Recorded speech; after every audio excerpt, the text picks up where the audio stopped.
मैं डॉक्टर जैदी आज आपको नीट प्रिपरेशन करने के लिए बायोमॉलिक्यूल्स चैप्टर की मेन लाइंस को मार्क कर रहा हूँ।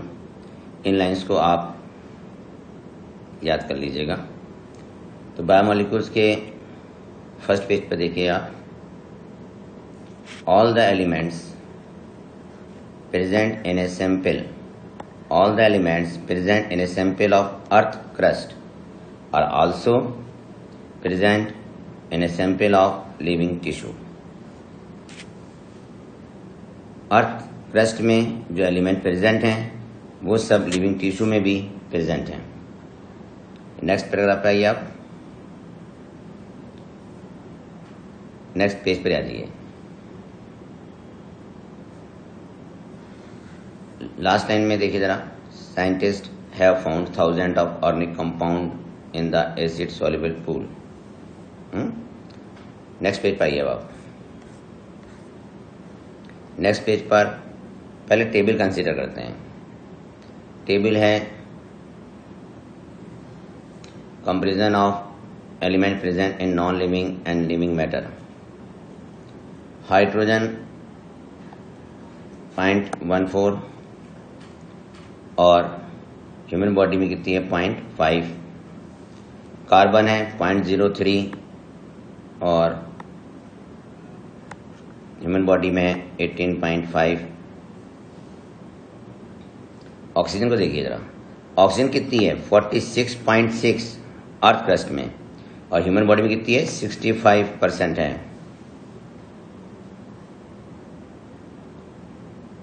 सोडियम और देख लीजिए थोड़ा सा, सोडियम 2.8 है और ह्यूमन बॉडी में 0.2 है। नेक्स्ट टेबल पर आते हैं। पहले list of representative inorganic constituents of living tissue. ठीक है, इस टेबल में याद करने की कोई खास बात नहीं है, इसलिए टेक्स्ट मैटर पर आ जाइए आप।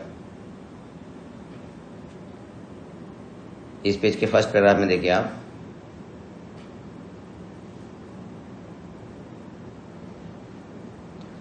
All the carbon compound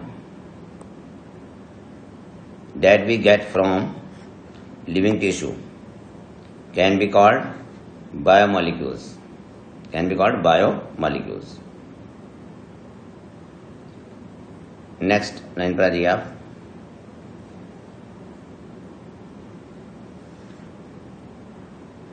All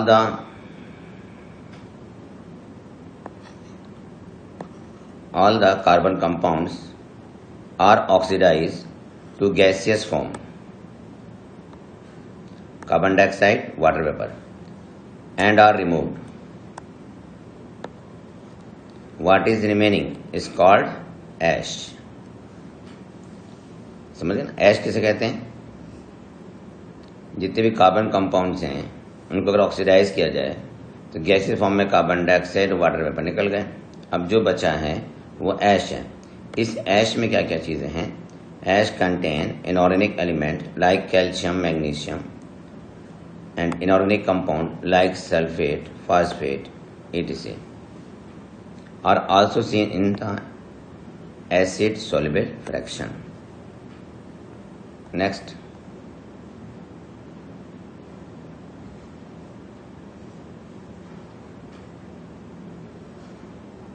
last paragraph पे देखिए आप,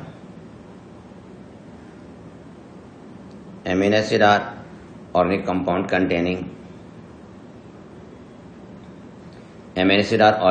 containing an amino group and acidic group as substituents on the same carbon.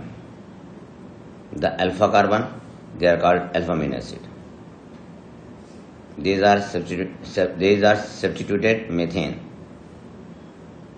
इसको मार्क कर लीजिए, amino acid are organic compound containing an amino group and an acidic group as substituents on the same carbon, that is alpha carbon. तब इसे हम alpha amino acid कहेंगे, जो कि methane का सब्स्टिट्यूट्स है। 4 सब्स्टिट्यूट्स ग्रुप हैं, है ना, 4 सब्स्टिट्यूट ग्रुप्स हैं जो कि 4 वैलेंसी पोजीशन को ऑक्युपाई करते हैं। कौन कौन से ग्रुप हैं ये? Hydrogen, carboxyl group, amino group, और एक है वेरिएबल ग्रुप जिसको हम R से रिप्रेजेंट करते हैं। On the nature of R group there are many amino acid. Next page पर आ जाइए आप।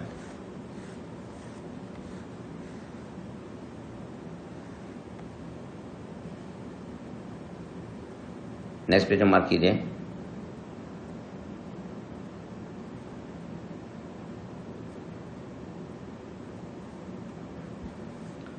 R group in this proteinous amino acid could be hydrogen। इसको मार्क कीजिए। हाइड्रोजन है तो अमीनो एसिड होगा ग्लाइसिन। अगर मेथाइल ग्रुप है तो एलेनिन। हाइड्रोक्सिल मेथाइन है तो सेरीन। ठीक है, ये प्राइमरी मेटाबोलाइट्स भी हैं। ये प्राइमरी मेटाबोलाइट्स भी हैं। Chemical and physical property of amino acid are essential of the amino carboxyl and R functional group. Based on number of amino and carboxyl group, there are acidic, glutamic acid है, basic कौन सा है? Lysine है, और neutral कौन सा है? Valine है। एसिडिक अमीनो एसिड कौन सा है? ग्लूटामिक एसिड है। बेसिक अमीनो एसिड कौन सा है? लाइसिन है, और न्यूट्रल कौन सा है? वेलिन है। एरोमेटिक अमीनो एसिड कौन से हैं? एरोमेटिक अमीनो एसिड है टायरोसिन, फेनाइल एलेनिन और ट्रिप्टोफैन है। ये कौन से हैं? एरोमेटिक अमीनो एसिड है। अमीनो एसिड आयोनाइजेबल होता है ना। अमीनो एसिड कैसे होते हैं? इनमें आयोनाइजेबल की प्रॉपर्टी पाई जाती है। नेक्स्ट पैराग्राफ आ जाइए। बहुत इंपॉर्टेंट लाइन है। Palmitic acid has 16 carbon including carboxyl action. Arachidonic acid has 20 carbon atom including the carboxyl group. Fatty acid could be saturated without double bond or unsaturated with one or more double bond. Next पे आइए।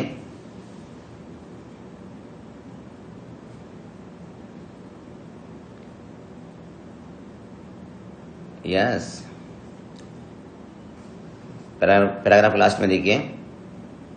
Some lipids have phosphorus and phosphorylated organic compound. These are phospholipids found in cell membrane. Lecithin, याद कर लीजिए, लेसाइथिन क्या है? Phospholipid है और cell membrane में पाया जाता है। और ये क्या है? प्राइमरी मेटाबोलाइट्स है।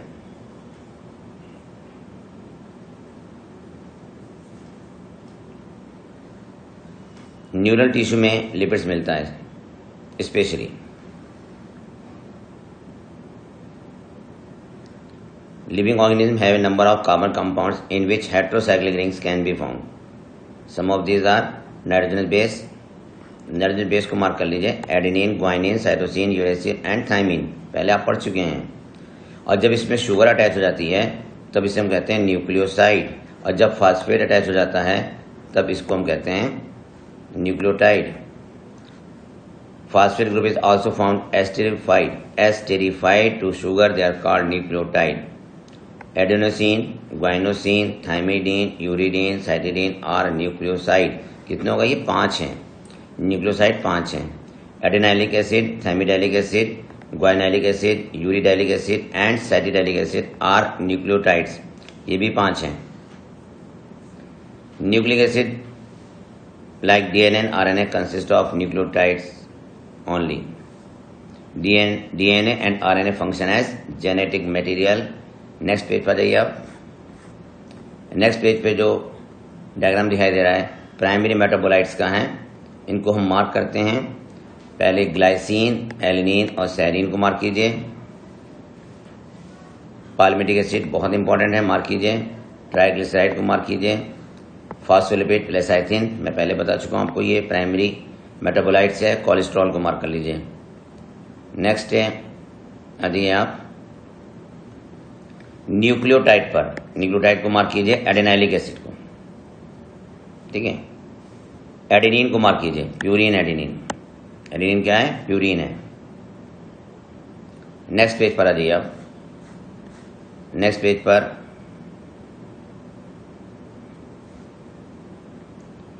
फर्स्ट पैराग्राफ में देखिए,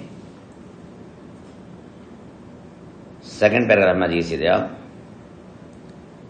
we can call these biomolecules as metabolites. An animal tissue one notice the presence of all such category of compound. ठीक है, अभी आपने जो पीछे टेबल मार्क करी है वो डायग्राम प्राइमरी मेटाबोलाइट्स के थे। प्राइमरी मेटाबोलाइट्स बॉडी में फिजियोलॉजिकल फंक्शन को परफॉर्म करते हैं। Organic compound including amino acid, sugar, ये सब मेटाबोलाइट्स हैं और इनको हम प्राइमरी मेटाबोलाइट्स कहते हैं।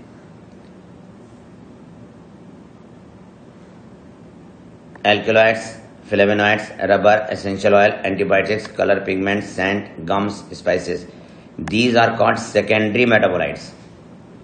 Secondary metabolites.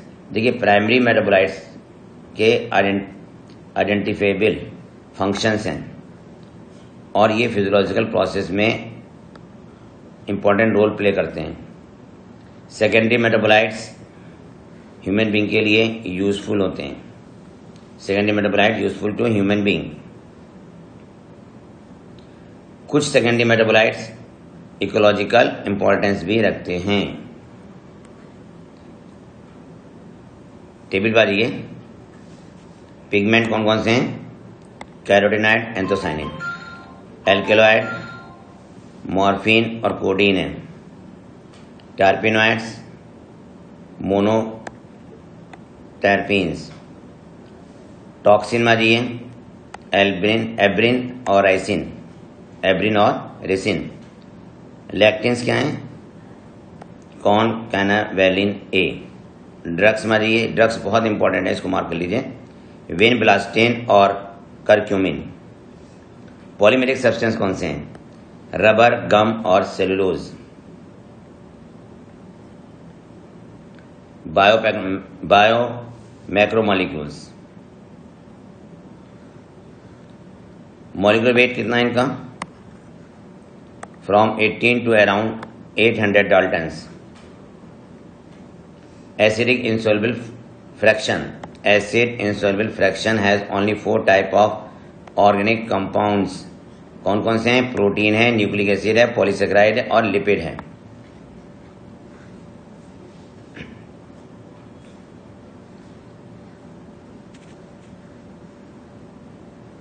Molecular weight less than 1000 Dalton and are usually referred to as micromolecules or simply biomolecules. Those are found in acid insoluble fraction.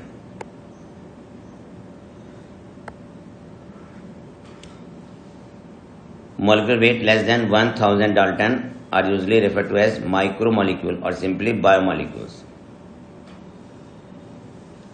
while those which are found in acid insoluble fraction, acid insoluble fraction में जो पाए जाते हैं, ठीक है, are called macromolecule.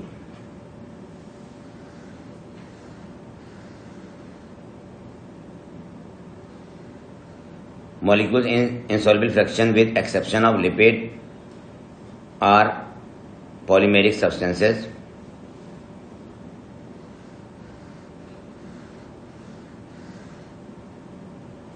इस paragraph को आप छोड़ दीजिए, खास इंपॉर्टेंट नहीं है। नेक्स्ट पेज पर आइए।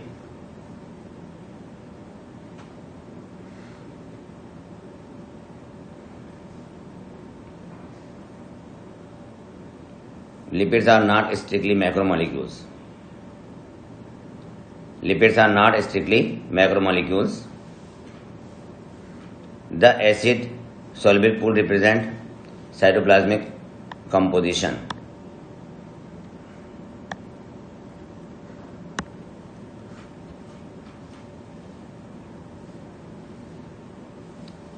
नेक्स्ट टॉपिक पर आइए।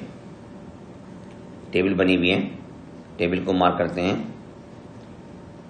Average composition of cell percentage of the total cellular mass. Water कितने परसेंट है? 70 से 90% है। प्रोटीन कितनी है?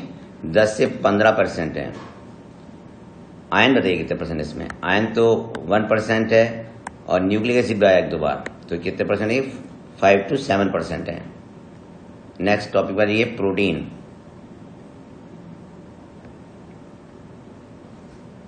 प्रोटीन में मार्क करें आप, each protein is A polymer of amino acid. 20 type के अमीनो एसिड प्रोटीन के फॉर्मेशन पार्टिसिपेट करते हैं। Protein is A heteropolymer, protein is A heteropolymer and not a homopolymer.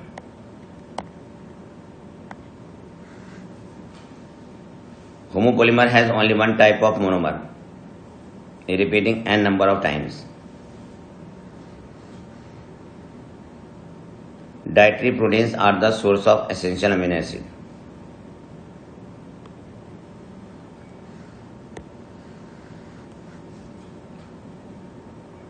Amino acid essential और non essential दो तरह के होते हैं।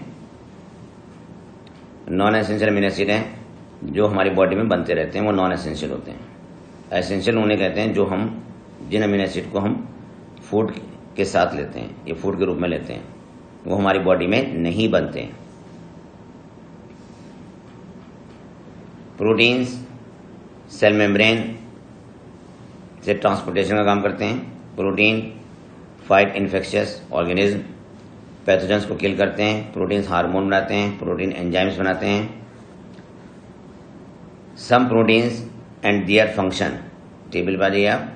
Collagen protein intercellular ground substance बनाते हैं। ट्रिप्सिन एंजाइम बनाता है। इंसुलिन क्या है? हार्मोन है। Antibody fight infectious agent, antibody antigen के अगेंस्ट बनती है। रिसेप्टर सेंसरी रिसेप्शन है, smell taste hormone etc. GLUT4 enable glucose transport into cell, enables glucose transport into cell. Next page पर जाइए।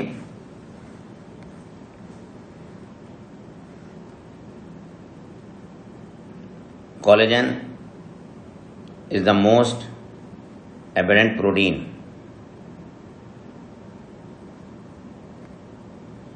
सबसे पहले लाइन देखिए, फर्स्ट लाइन है collagen is the most abundant protein in animal world and ribulose bisphosphate carboxylase oxygenase is the most abundant protein in the whole of biosphere. ये rubisco जो लिखा ना, इसको देखिए कैसे लिखा गया है। आर कैपिटल है, यू स्मॉल है, आई स्मॉल है, एस स्मॉल है और R B C O capital है। इसको मार्क कर लीजिएगा। क्वेश्चन आ चुका है कि रूबिस्को कैसे लिखते हैं। Polysaccharide, polysaccharide are a long chain of sugar. Cellulose is a polymeric polysaccharide consisting of only one type of monosaccharides, that is glucose. Cellulose is a homopolymer. Starch is a variant of this but present as a storehouse of energy in plant tissue. Animal में energy glycogen में store होती है। Inulin is a polymer of fructose. Polysaccharide chain. In a polysaccharide chain, the right end is called reducing end and left end is called non-reducing end. Starch form helical secondary structure. Starch can hold iodine molecule in the helical portion. Starch iodine is blue in color. Cellulose does not contain complex helices and can not hold iodine. ये question आता है कि starch iodine के साथ blue colour देता है, cellulose नहीं देता, क्योंकि स्टार्च में सेकेंडरी हेलिकल स्ट्रक्चर है, सेलुलोज में सेकेंडरी हेलिकल स्ट्रक्चर नहीं है, इसलिए सेलुलोज आयोडीन के साथ बाइंड नहीं करता और वो ब्लू कलर नहीं देता है।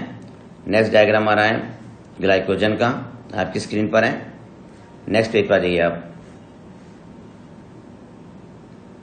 Plant cell wall are made up of cellulose.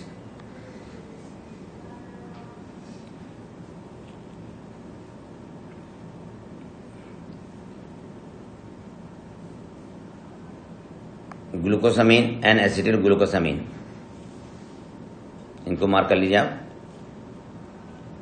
Amino sugar chemically modified sugar. Modified sugar कौन सी है? ग्लूकोसामीन है और N acetyl galactosamine. N acetyl galactosamine. Exoskeleton of arthropod have a complex polysaccharide called chitin. These complex polysaccharides are mostly homopolymer. अब याद रखिएगा, ये polysaccharide पढ़ रहे थे आप। ग्लूकोसामीन एंड एसिटिल ग्लैक्टोसामीन पॉलीसेक्राइड है।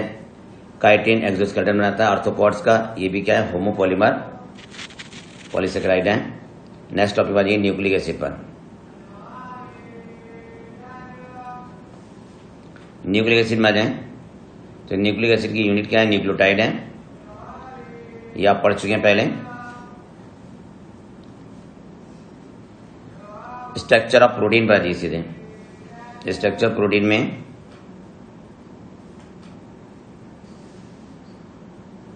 स्ट्रक्चर ऑफ प्रोटीन में आप देखिए पैराग्राफ में लास्ट लाइन पे देखिए,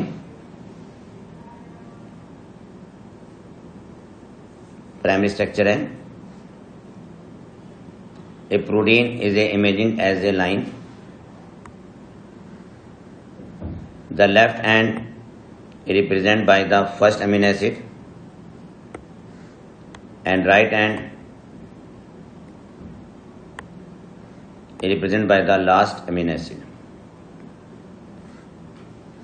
नेक्स्ट पेज पर जाइए आप, डायग्राम को मार्क करें। Secondary alpha helix, beta pleated sheet, tertiary hydrogen और डाइसल्फाइड बॉन्ड है। टर्शरी का एग्जाम्पल है myoglobin.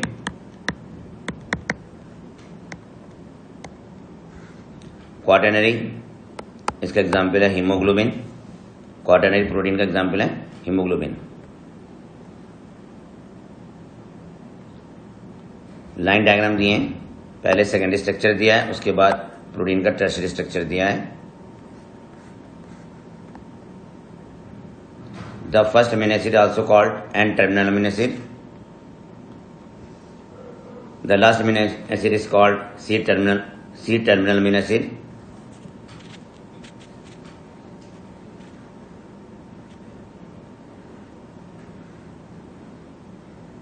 Only some proteins of the protein threads are arranged in the form of helix. In protein, only right-handed helix are observed. Other regions of the protein thread are folded into other forms. Secondary structure बन जाता है folding से।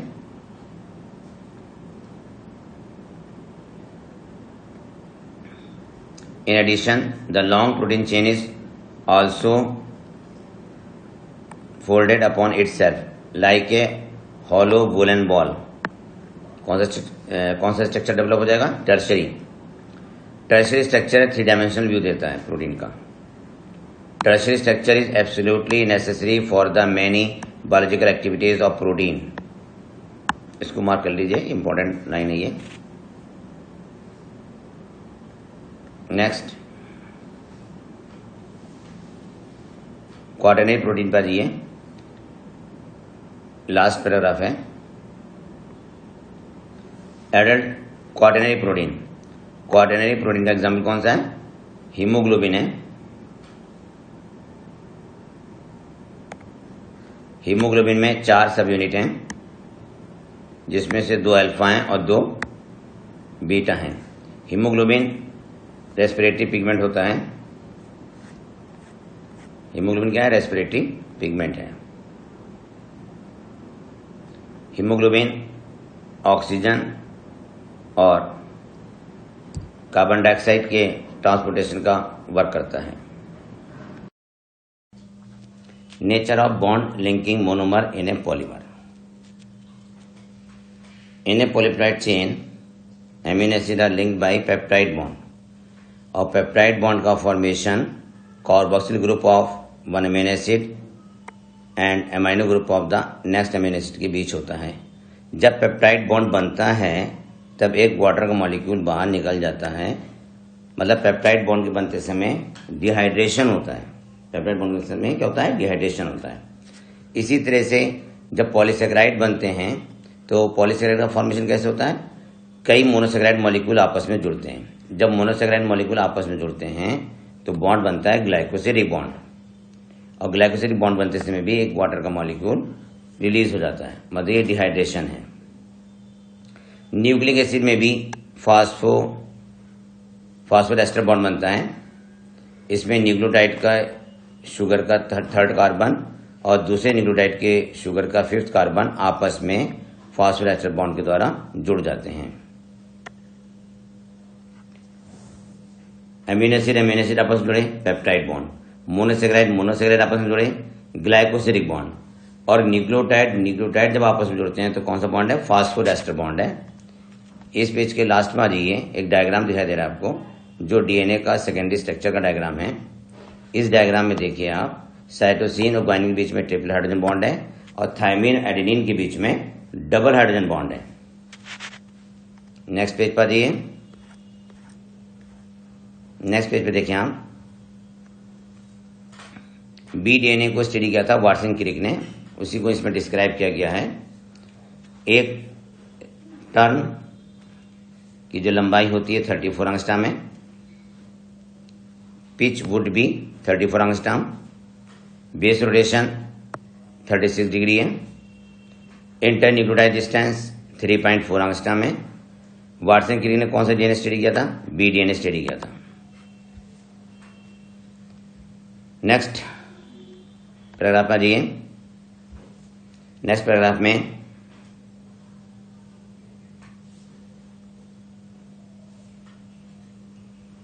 Important lines नहीं है। Next page पर जाइए।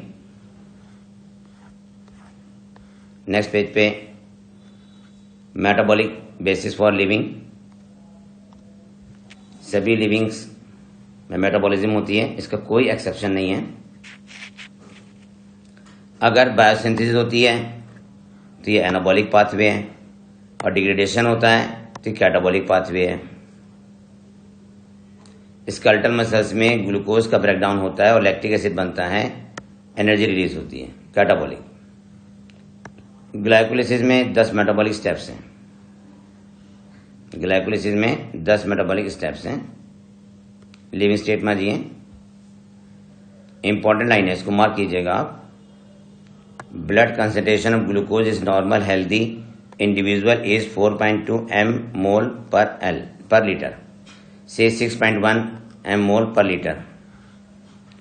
और hormones के लिए क्या है? वुड बी नैनोग्राम पर ml। सभी living organism exist in a steady state characterized by the concentration of each these molecule. All living organisms exist in a steady state. बस याद कर लीजिए। Living state is non-equilibrium steady state to be able to perform work. Without metabolism, there cannot be a living state. Next paragraph पर आइए, enzymes पर। All enzymes are made up of protein. लेकिन कुछ nucleic acid भी enzymes के रूप में work करते हैं, तो उसे हम क्या कहते हैं? राइबोजाइम कहते हैं। एंजाइम्स हाई टेम्परेचर पर डिग्रेड हो जाते हैं, लगभग 40 डिग्री सेंटीग्रेड से ऊपर टेम्परेचर पर डिग्रेड हो जाते हैं, और लो टेम्परेचर पर ये स्टोर भी हो जाते हैं, प्रिजर्व हो जाते हैं। एंजाइम्स जैसे टैग डीएनए पॉलीमरेज थर्मोस्टेबल है, और इस थर्मोस्टेबल एंजाइम्स का यूज हम पीसीआर में करते हैं। Tag DNA polymerase third thermostable enzymes है, इसको ऑब्टेन करते हैं थर्मस एक्वेटिकस बैक्टीरिया से, और इसको पीसीआर में यूज करते हैं हम। नेक्स्ट केमिकल रिएक्शन में जाइए आप। केमिकल रिएक्शन में बिल्कुल लास्ट लाइन पर जाइए आप। A general rule of thumb is that rate doubles or decrease by half for every 10 degree centigrade change in their either direction.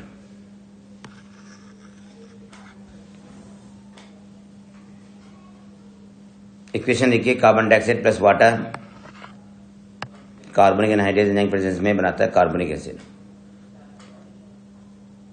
200 molecule कार्बनिक acid being form in an hour. लेकिन जब enzyme use करते हैं, और कौन सा enzyme use करते हैं, कार्बनिक एनहाइड्रेज एंजाइम यूज करते हैं, तभी रिएक्शन की स्पीड बढ़ जाती है और लगभग 6 लाख मॉलिक्यूल पर सेकंड बन जाते हैं। ठीक है, तो एंजाइम्स लगभग 10 मिलियन टाइम्स रिएक्शन को इंक्रीज कर देते हैं।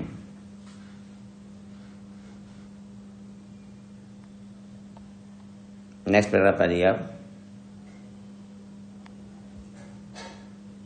एंजाइम्स मॉलिक्यूल्स सबस्ट्रेट से बड़े होते हैं। एंजाइम्स में एक्टिव साइट्स होती हैं, उन एक्टिव साइट से सबस्ट्रेट मॉलिक्यूल जुड़ जाते हैं और जुड़ के बनाते हैं एंजाइम सबस्ट्रेट कॉम्प्लेक्स, जो बाद में टूट जाता है एंजाइम्स प्लस प्रोडक्ट में। आपने एंजाइम्स की मैकेनिज्म पढ़ी होंगी, 2 थ्योरी, एक इंड्यूस फिट थ्योरी थी, एक थी लॉक एंड की थ्योरी। लॉक एंड की थ्योरी के अकॉर्डिंग होता है कि एंजाइम जब सबस्ट्रेट मॉलिक्यूल से जुड़ता है तब एक्टिव साइट में कोई भी चेंजेस नहीं होते, मतलब एक्टिव साइट्स में कोई भी इंट्रामॉलिक्यूलर चेंजेस नहीं होता जब एंजाइम सबस्ट्रेट कॉम्प्लेक्स बनाता है। ये किस थ्योरी के अकॉर्डिंग है, लॉक एंड की।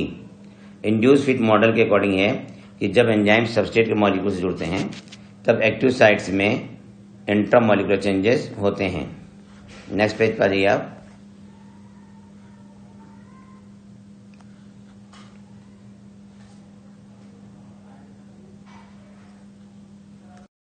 Energy requiring reactions. S has to go through a much higher energy state or transition state. Difference in average energy content of S from that of this transition state is called activation energy.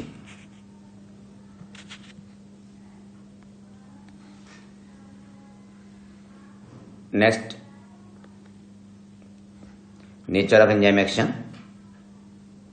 ये मैं आपको बता चुका हूं कि enzyme substrate मिलकर बनाते हैं एंजाइम सबस्ट्रेट कॉम्प्लेक्स, ये रिवर्सिबल प्रोसेस है। और उसके बाद एंजाइम सबस्ट्रेट टूट जाता है एंजाइम प्लस प्रोडक्ट में, जो नॉन रिवर्सिबल है।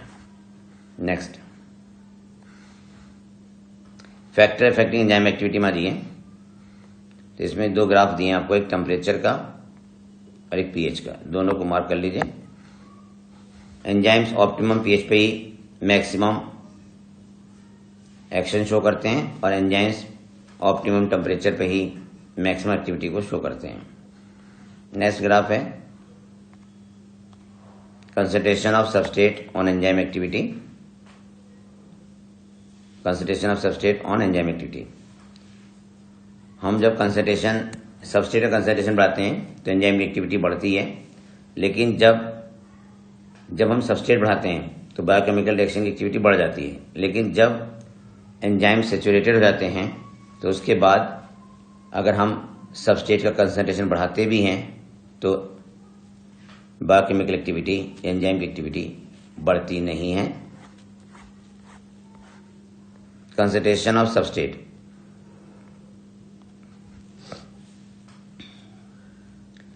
with increase in substrate concentration, the velocity of enzymatic reaction rises at first. The reaction ultimately reaches a maximum velocity Vmax, which is not exceeded by any further rise in concentration of the substrate.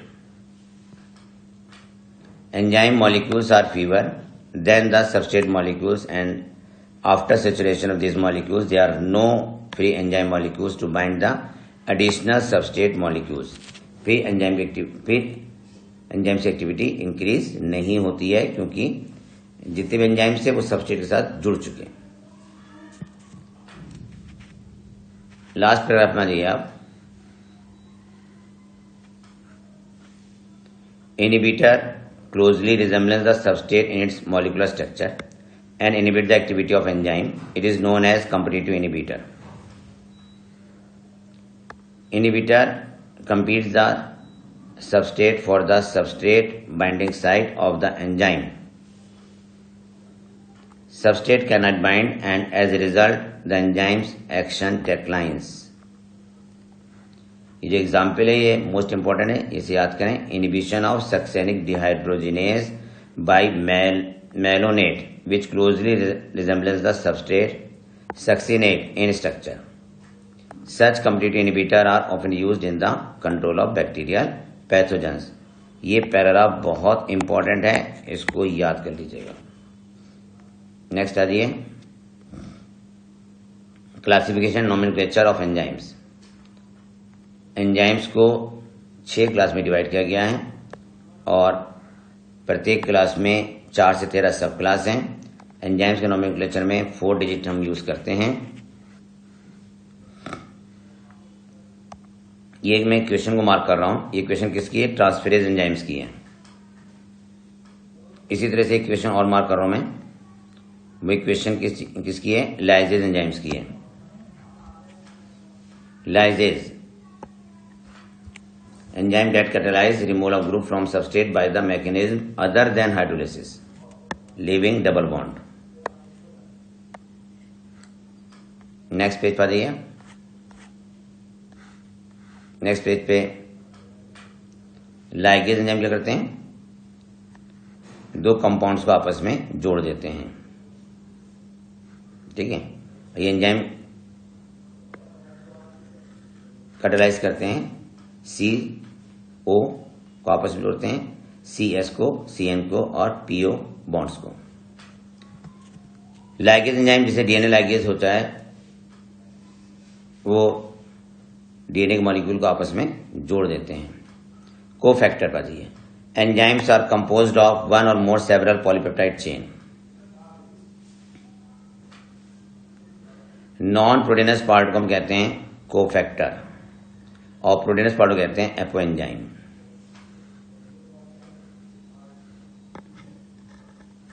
Three kind of cofactor can be identified: prosthetic group, coenzyme and metal ion. Enzyme का जो proteins part होता है उसे क्या कहते हैं? हम apoenzyme कहते हैं.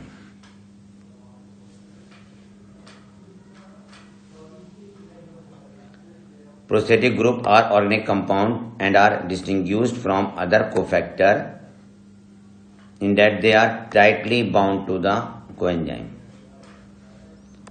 Peroxidase and catalase, which catalyze the breakdown of hydrogen peroxide to water and oxygen. Next paragraph पे जाइए.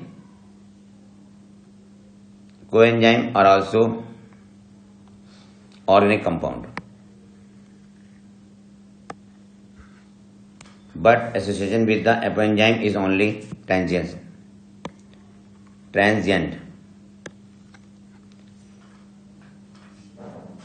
usually occurring during the course of catalysis. Coenzymes serve as cofactor in a number of different enzymes.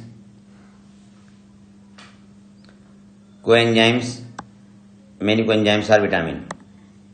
Coenzyme nicotinamide adenine dinucleotide and NADP contain vitamin niacin.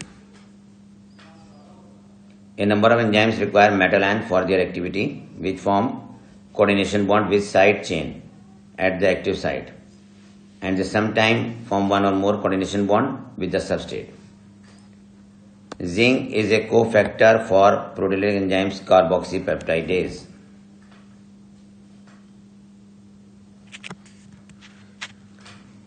Catalytic activity is lost when cofactor is removed from the enzyme. Summary में आ जाइए. Next page की summary में आ जाइए.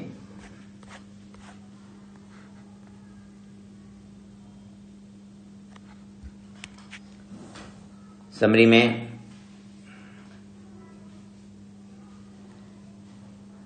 देखिए आप 20 type के अमीनो एसिड प्रोटीन बनाने में भाग लेते हैं और 5 तरह के न्यूक्लियोटाइड होते हैं. ये आप पढ़ चुके हैं.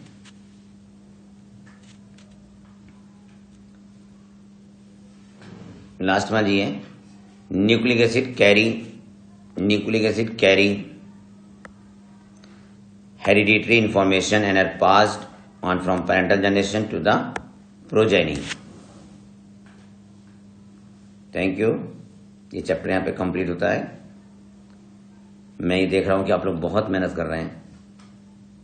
ऐसी मेहनत करते रहिए, आपको कामयाबी ज़रूर मिलेगी। आप मेरी इस कोशिश को लाइक भी करें और सब्सक्राइब भी करें। Thank you. Wish you all the best.